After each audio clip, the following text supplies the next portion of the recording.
بسم اللہ الرحمن الرحیم۔ گرامی قدر سامعین و ناظرین،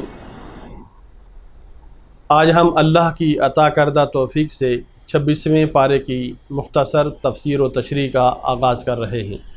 سامعین محترم، آیت نمبر 15 سے ماں باپ کے ساتھ حسن سلوک کا تاکیدی حکم ہے، اور ماں نے حمل اور وضع حمل کے دوران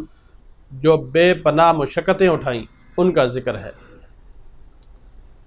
اور یہ بھی بتایا کہ حمل اور دودھ چھڑانے کی مدت 30 ماہ ہے۔ کیونکہ حدیث کی روح سے دودھ پلانے کی مدت 2 سال ہے، اس لیے فقہاء نے فرمایا کہ ممکنہ طور پر کم از کم مدت حمل 6 ماہ ہے۔ پھر قرآن نے بتایا کہ صالح اولاد پختگی کی عمر کو پہنچنے کے بعد اللہ تعالیٰ سے اس کی ان نعمتوں کا جو اس نے اس پر اور اس کے والدین پر کی شکر ادا کرنے کی توفیق طلب کرتی ہے، اور اس بات کی دعا بھی کہ مجھے اپنا پسندیدہ عمل کرنے کی توفیق عطا فرما، اور میری اولاد کی بھی اصلاح فرما، اور میں تیری بارگاہ میں توبہ کرتا ہوں اور میں اطاعت گزاروں میں سے ہوں۔ اللہ تعالیٰ اپنے وفا شعار اور اپنے ماں باپ کے فرما بردار بندوں کے لیے فرماتا ہے کہ ہم ان کے نیک اعمال کو قبول فرماتے ہیں اور ان کی لغزشوں سے درگزر کرتے ہیں۔ یہ لوگ اہل جنت میں سے ہیں اور یہ اللہ کا سچا وعدہ ہے۔ اس آیت میں ابتداءً ماں باپ دونوں کے ساتھ حسن سلوک کا ذکر ہے،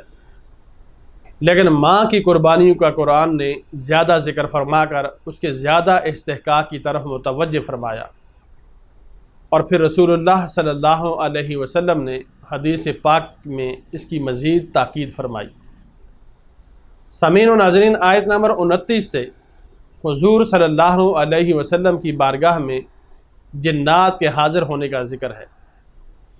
کہ جنات کے ایک گروہ نے آپ کے پاس سے گزرتے ہوئے قرآن سنا اور جا کر اپنی قوم سے کہا کہ ہم نے ایسی آسمانی کتاب سنی ہے جو موسیٰ علیہ السلام کے بعد نازل کی گئی اور پہلی آسمانی کتابوں کی تصدیق کرنے والی ہے۔ ان جنات نے اپنی قوم کو کہا کہ اللہ کی طرف بلانے والے کی دعوت کو قبول کرو اور اس پر ایمان لاؤ، اس کے نتیجے میں اللہ تعالیٰ تمہارے گناہوں کو بخش دے گا اور تمہیں دردناک عذاب سے نجات عطا فرمائے گا، اور جو شخص اللہ کی طرف بلانے والے کی دعوت کو قبول نہیں کرے گا تو زمین میں اللہ کی گرفت سے اس کے لیے کوئی جائے پناہ نہیں ہوگی۔ سامعین و ناظرین، اب یہاں سے سورہ محمد کی مختصر تفسیر و تشریح کا آغاز ہو رہا ہے۔ سامعین محترم، غزوہ بدر سے پہلے اسلام کے تفصیلی جنگی قانون نازل نہیں ہوئے، اور یہ ہدایت نہیں آئی تھی کہ جنگی قیدیوں کے ساتھ کیا سلوک کیا جائے۔ اس سورہ مبارکہ کی آیت نمبر 4 میں فرمایا کہ جب جنگ ختم ہو جائے، مسلمانوں کو غلبہ حاصل ہو جائے، تو جنگی قیدیوں کے ساتھ 3 طرح کا سلوک کیا جا سکتا ہے۔ انہیں قید کر دیا جائے تاکہ وہ مسلمانوں کو دوبارہ شر نہ پہنچا سکے، یا ان کی اصلاح اور قبول اصلاح کی امید ہو تو ان پر احسان کر کے انہیں آزاد کر دیا جائے، یا پھر فدیہ لے کر ان کو چھوڑ دیا جائے۔ سامعین محترم، آیت نمبر 15 سے اہل تقوی کے لیے جنت کی نعمتوں کا ذکر ہے کہ جنت کی نہروں میں ایسا شفاف اور تازہ پانی ہوگا جس میں کوئی باسی پن یا تغیر نہیں آئے گا۔ دودھ جیسی نہریں ہوں گی جن کا ذائقہ کبھی نہیں بدلے گا۔ شراب طہور کی ایسی نہریں ہوں گی جو لذت سے معمور ہوں گی، اور خالص اور شفاف شہد کی نہریں ہوں گی، اور ان کے لیے ہر طرح کے پھل دستیاب ہوں گے، اور ان کے رب کی جانب سے مغفرت ہوگی۔ پھر اللہ تعالیٰ نے انسان کے عقل سلیم کو مخاطب کر کے فرمایا کہ کیا ان عالی مرتبت لوگوں کی تقلید کی جائے یا ان کی راہ پہ چلا جائے جو دائمی طور پر جہنم میں رہیں گے، اور انہیں جہنم کی آگ میں کھولتا ہوا پانی پلایا جائے گا جو ان کی آنتوں کو کاٹ دے گا۔ سامعین و ناظرین، آیت نمبر 24 میں اللہ تعالیٰ نے فرمایا کہ اتنے واضح دلائل کے باوجود یہ لوگ قرآن میں غور کیوں نہیں کرتے؟ کیا ان کے دلوں پر تالے پڑے ہوئے ہیں؟ محترم سامعین، اب یہاں سے سورہ فتح کی مختصر تفسیر و تشریح کا آغاز ہو رہا ہے۔ سورہ فتح کی آیت نمبر 8 سے اللہ عز و جل نے رسول مکرم صلی اللہ علیہ وسلم کی شان کو بیان فرمایا کہ ہم نے آپ کو گواہی دینے والا، جنت کی بشارت دینے والا اور عذاب سے ڈرانے والا بنا کر بھیجا ہے۔ اور مزید فرمایا کہ اللہ کے رسول صلی اللہ علیہ وسلم کی تعظیم و توقیر کرو۔ آیت نمبر 10 میں اللہ تعالیٰ نے بیت رضوان کے منظر کو بیان کرتے ہوئے رسول اللہ صلی اللہ علیہ وسلم کے ہاتھ کو اپنا ہاتھ قرار دیا، اس لیے ان کے ہاتھ پر بیعت در حقیقت اللہ ہی کے ہاتھ پر بیعت ہے۔ آیت نمبر 11 میں جہاد سے پیچھے رہنے والوں کی حقیقت حال سے اپنے نبی کریم صلی اللہ علیہ وسلم کو باخبر کرتے ہوئے فرمایا کہ یہ لوگ بہانہ بازی کریں گے کہ ہم اپنے مال اور اہل کی مصروفیت کی وجہ سے شریک نہ ہو سکے، سو ہماری خطا معاف فرما دیجیے۔ اللہ تعالیٰ نے فرمایا کہ یہ اپنے منہ سے وہ بات کہتے ہیں جو ان کے دل میں نہیں ہے۔ آیت نمبر 18 سے اللہ تعالیٰ نے ان وفا شعار صحابہ کرام رضوان اللہ علیہم اجمعین کو، جنہوں نے حدیبیہ کے مقام پر رسول اللہ صلی اللہ علیہ وسلم کے ہاتھ پر جان ساری اور جان سپاری کی بیعت کی تھی، اپنی رضامندی کی قطعی سند سے نوازا۔ پس جس سے اللہ راضی ہو جائے اس کے ایمان کی صداقت، اخلاص اور بے ریائی ہر قسم کے شک و شبے سے بالا تر ہوتی ہے، اور ان کے بارے میں دل میں کوئی بھی بدگمانی اللہ کی اس رضا کی سند کی نفی ہے۔ رسول اللہ صلی اللہ علیہ وسلم نے صحابہ کرام کو فرمایا تھا کہ میں نے خواب دیکھا ہے کہ ہم بے خوف و خطر ہو کر بیت اللہ میں داخل ہو رہے ہیں، لیکن جب صلح حدیبیہ کے موقع پر معاہدہ حدیبیہ کی شرائط کے تحت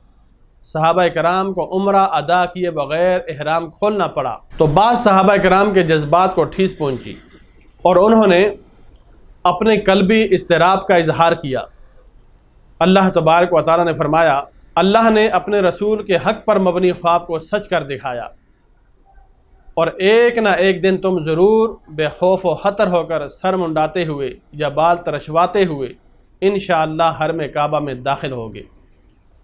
اور پھر اللہ تعالیٰ نے عنقریب فتح کی نوید بھی سنائی۔ اس سورت کی آخری آیت میں رسول اللہ صلی اللہ علیہ وسلم کے اصحاب کی وہ صفات بیان فرمائیں جو پہلے سے تورات اور انجیل میں بیان کر دی گئی تھی، کہ وہ کفار کے مقابلے میں انتہائی سخت ہیں، آپس میں رحیم و شفیق ہیں۔ اے مخاطب، تو جب بھی انہیں دیکھے گا اللہ کی عبادت میں مشغول پائے گا، وہ اللہ کے فضل اور اس کی رضا کے طلبگار رہتے ہیں، اور ان کی جبینیں سجدے کے اثر سے نیر و تابہ ہیں۔ مفسرین کرام نے فرمایا کہ اس آیت میں خلافت راشدہ کی ترتیب کی طرف بھی اشارہ ہے۔ سامعین و ناظرین، اب یہاں سے سورہ حجرات کی مختصر تفسیر و تشریح کا آغاز ہو رہا ہے۔ سورہ حجرات کی ابتدائی آیات میں اللہ تعالیٰ نے بارگاہ نبوت کے آداب کو بیان فرمایا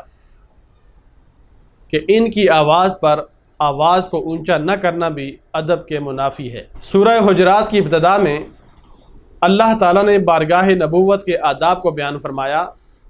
کہ ان کی آواز پر آواز کو اونچا کرنا بھی ادب کے منافی ہے۔ ان کے ساتھ اونچی آواز سے بات کرنا بھی ایسی بے ادبی ہے جس سے ساری نیکیاں برباد ہو سکتی ہیں، اور اہل ادب کے لیے مغفرت اور اجر عظیم کی نوید سنائی گئی ہے۔ آیت نمبر 9 میں مسلمانوں کے متحارب گروہوں میں عدل و انصاف پر مبنی صلح کا حکم دیا گیا ہے اور اخوت ایمانی کا بیان ہوا۔ اس صورت کے دوسرے رکوع میں اخلاقیات کی تعلیم ہے، خاص طور پر یہ کہ مسلمان مرد و زن ایک دوسرے کا مذاق نہ اڑائیں، ایک دوسرے کی عیب جوئی نہ کریں، ایک دوسرے کو برے ناموں سے نہ پکاریں، ایک دوسرے کے بارے میں بدگمانی نہ کریں، ایک دوسرے کے پوشیدہ احوال کا سراغ نہ لگائیں، اور ایک دوسرے کی غیبت نہ کریں۔ اور پھر غیبت کو اتنا گناونا جرم قرار دیا کہ گویا اپنے مردہ بھائی کا گوشت نوچنا ہے۔ سامعین محترم، یہ بھی بتایا کہ انسانیت کی اصل ایک ہی ہے،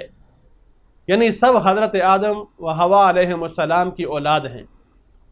اور قبائل اور برادریاں تفاخر کے لیے نہیں، تعارف کے لیے ہیں۔ پھر اس میں ایمان صادق